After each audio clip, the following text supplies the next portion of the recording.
Nandito kami sa Balay Station. Ayan, ang daming antique. Sobra.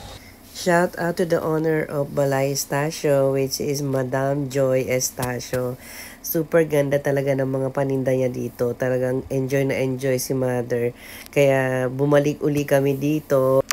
Madami siya dito mga banga, mga antique na banga, mga furnitures na galing pa sa Ilocos. Ayan, may mga door din dyan. Basta madami. Ito yung mga napamili namin ni Mother. Yan yung nabili ko, yung antique na lampshade na napakataas niya at saka yung dalawang ceramics na white and blue.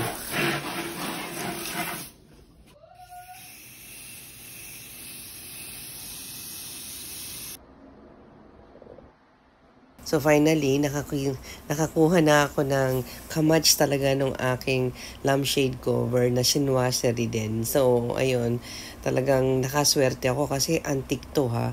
Super bigat talaga siya.